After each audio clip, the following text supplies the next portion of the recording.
In our next 4 sessions, we'll be looking, as best as we can, at the Dutch regulated market itself. The market itself. First, we'll have a look at some relevant market data, followed by presentations on staffing, product, and operations. Our first speaker of this block is Ed Birkin, Senior Analyst at H2 Gambling Capital, who will tell us more about the size and projected growth of the Dutch market. Ed, thank you again for being here, and we're very keen to hear what you have to say. Thank you, Willem. Thank you.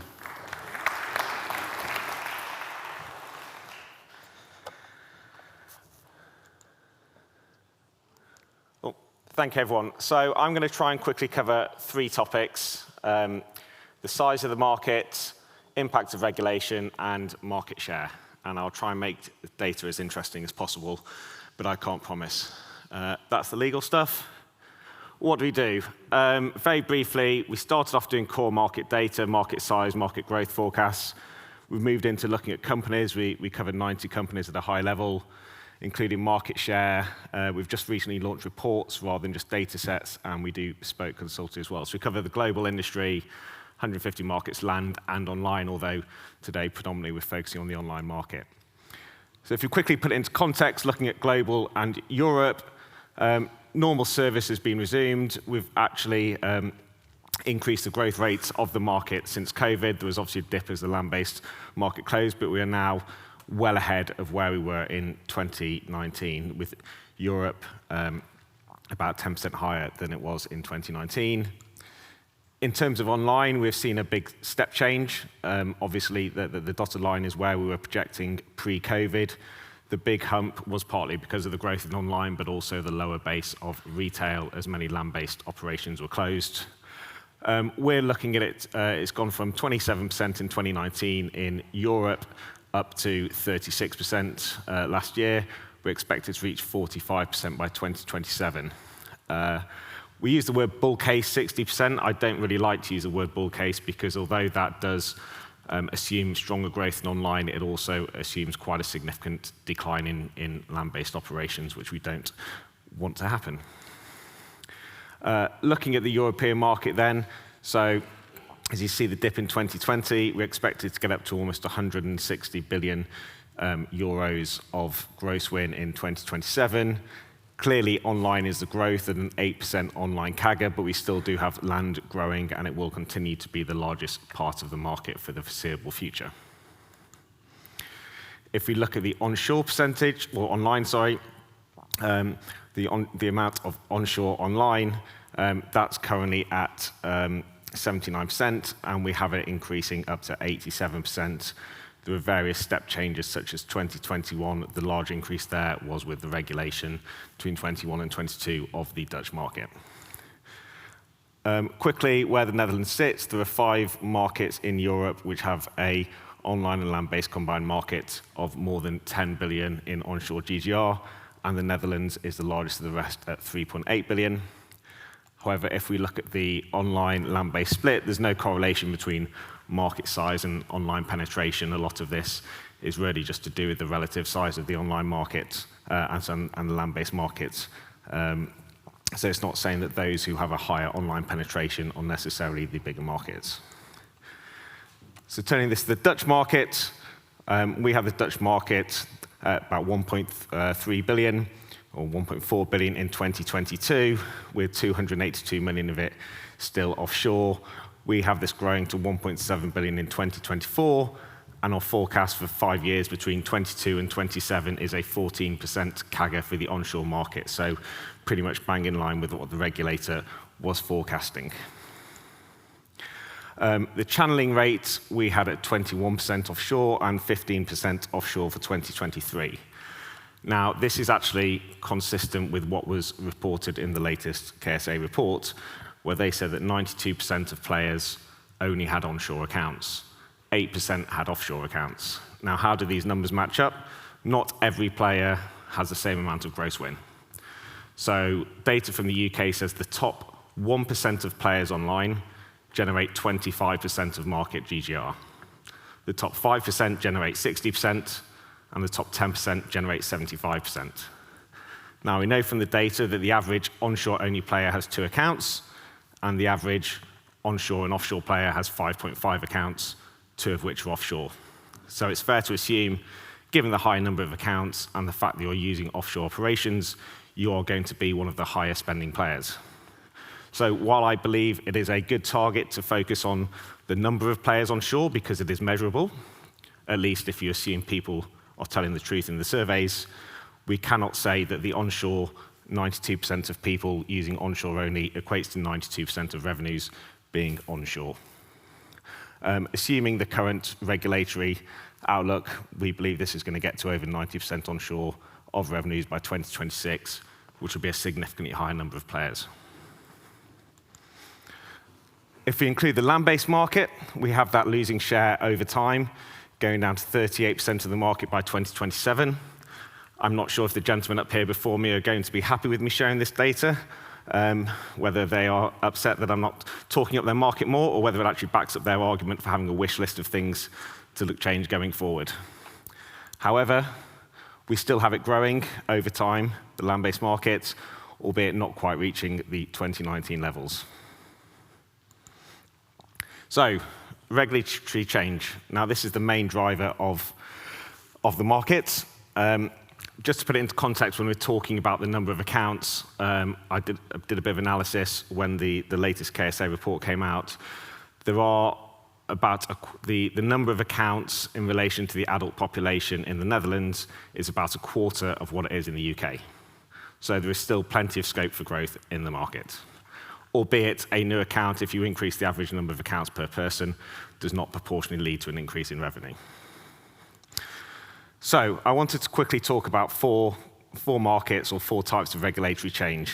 Now, there are many different things that can happen. It's very hard to isolate the impact of each individual one. I'm going to come forward so I don't have to keep looking around. So Denmark has seen very low growth over the past couple of years as it saw restrictions on promotions, mandatory deposit limits, and an increase in tax rate from 20 to 28%. The UK has seen a decline in revenues last year in the implementation of safer gambling measures, and there's going to be more restrictions around maximum stakes and bonusing and marketing going forward with the white paper. Germany has been, for want of a better word in my view, a disaster with significant product restrictions and limited offshore enforcement, and that iGaming market is performing very poorly. And by contrast, Spain and Italy have had marketing restrictions, which is probably more relevant to the Netherlands, but actually both have remained relatively resilient. However, they have low online penetration. They have a lot of structural growth in the market, which may be a bit different to what's Netherlands and Belgium, which is also implementing a restrictive advertising ban. So Denmark, I showed this chart last year if anyone was here, but I think this is quite important. A lot of the questions we get asked, or a lot of the comments we see from regulators or anti-gambling lobbyists are, let's say we're talking about deposit limit. Why would someone need to spend more than 500 euros in a month? Surely that's a fair limit.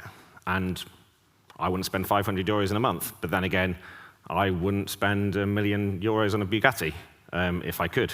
I wouldn't spend $1,000 on a bottle of champagne. But people do. And when we saw the impact in Denmark, we only have 1 quarter of data. The reason for this is because COVID came, land-based shut down, and the whole online growth changed. But we got data from the operators, and they split the players into sophisticated higher spending and recreational players. And when there was a restriction on the promotions, what they saw is a much bigger impact on the higher spending players. Now, with the recreational players, their revenues fell by 10% year on year. And you could argue that is just 10% less spent. That's probably achieved the aim of the legislation. But with the sophisticated players, or the higher spenders, it fell by 30%, and 12 of this was players who just stopped. Now, it is highly, highly unlikely that these players decided to stop gambling completely. What is the most plausible solution, or alternative, is that they went to sites where they could get the promotions. They went to offshore sites. So although this is 1 market and 1 quarter of data, it's as close as we have to actual evidence that when you implement things that you believe is going to have no real impact on the average player, there is a section of players where it will drive them from the regulated to the unregulated market. Germany. Now, this is what happens when you have restricted product, restricted stakes, restricted deposit amounts, limited offshore enforcement. Now, again, we stopped tracking this in April 21 because it became such a mess about who is actually onshore, offshore, paying tax, unlicensed, complying with some of the regulations, not with others. But we saw the non-compliant sites, when they introduced the legislation, effectively restricting the slots and stopping you offering table games online. We saw the unregulated site traffic triple in size. At the same time as the operators who were complying, publicly listed, stating in their results presentations, their revenues in Germany had dropped between 50% and 80%. Pure proof, as much as you can possibly have, that the wrong regulation leads to offshore site shift offshore. Now, fortunately, Martin spoke earlier to save me part of my time, because I was going to add in that I believe deposit limits are completely pointless. And even if you base them on an average spend, all you're doing is making a deposit limit that is too low for 50% of the people and too high for the other 50%. I thought the talk earlier where we showed that spend is not the only marker of gambling addiction. So why restrict it to that when there's 15 other markers? And actually, you can have people who are at risk spending 600 euros in 90 days and people who are spending 5,000 and not at risk. So I think we've come so far. If this was 10 years ago, fine. But we've seen what happens when you start putting restrictions on and the impact that can have on the market channelization. And with AI, we've come so far that there is such a better, more individualized approach that can be used than these blunt instruments such as deposit limits. And I think that's key going forward. If we look at the Germany, so they effectively regulated the slot market in Q3 2021. If you look at that blue line of Germany, it went up initially, and now it's on a downward trajectory. I have never seen a newly regulated market declining within the first year.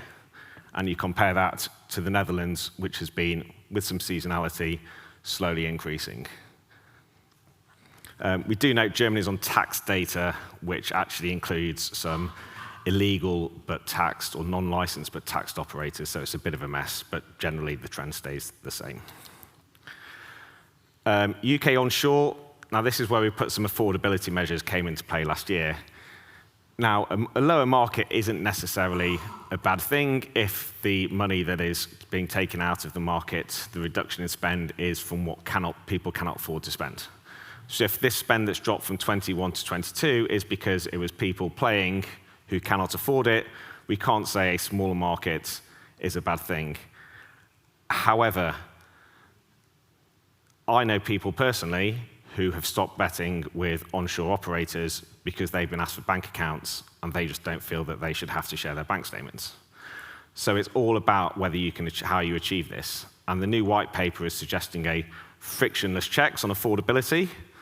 And I believe, as you've probably gathered, affordability is a much better measure than a blanket cap, regardless of income. But it's about how you can achieve this. And is affordability the best option versus other measures of being at risk that we talked about? Finally, Italy, Spain.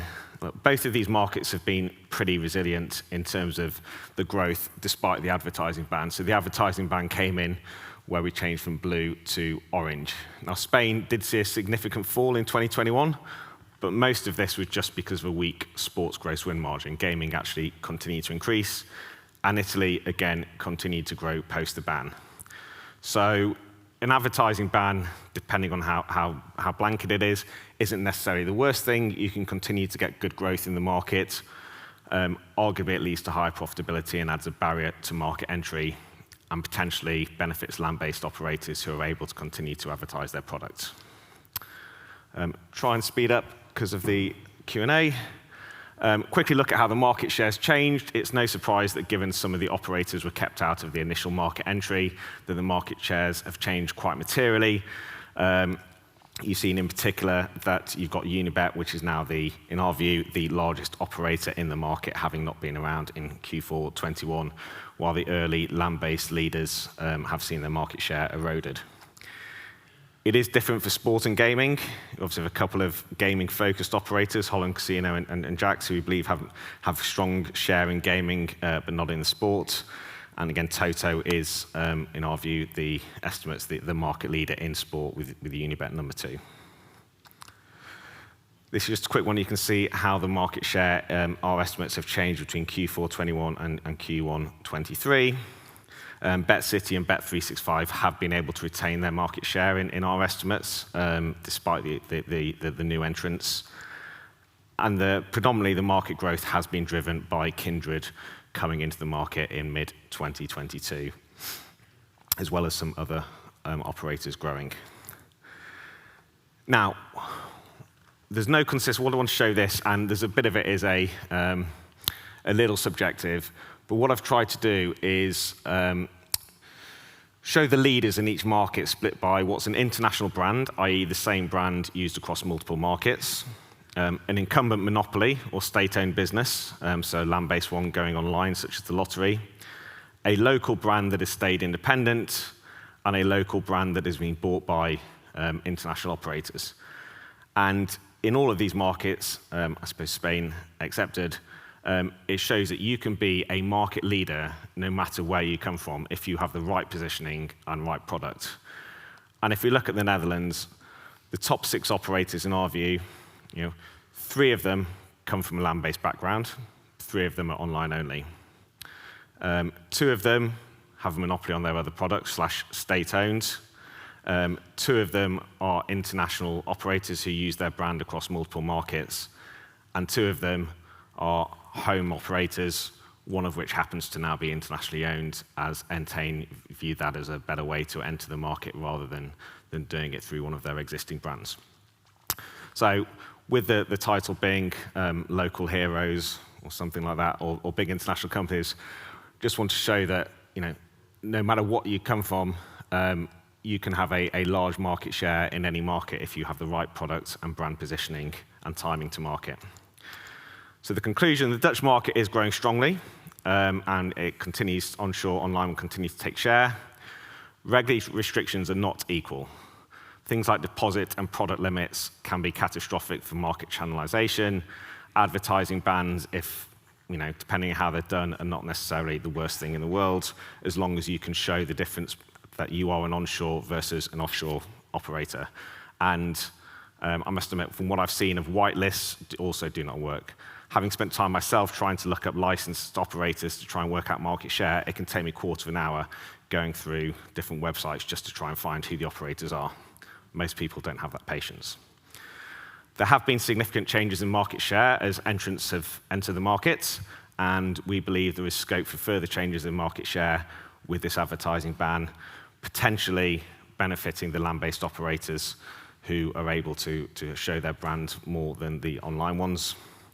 And there is no set of rules as to what operators will dominate a market. There is space for land-based incumbents, locally owned online brands, as well as large international brands. And with that, thank you very much for listening, and hopefully we've got time for a couple of questions.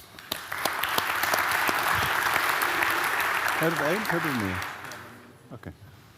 Thank you, Ed. There was a lot of information in your presentation. Excellent. Well, apologies if I was speaking quickly as well, because I was trying to get through it all, and I appreciate English isn't the first language. Please stay here, I think. With some questions in Slido, we're going to pick one of those. Ed, what in your eyes is the optimal way of looking at channelization? GGR, accounts, combination?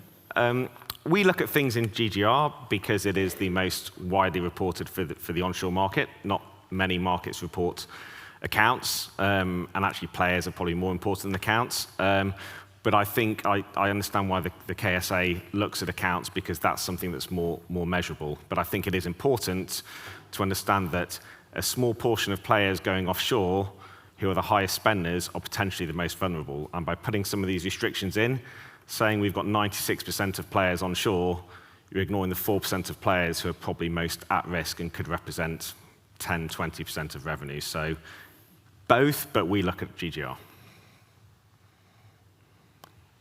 Great. Thank you very much. I really appreciate you coming. Thank you, Willem. Thank you very much.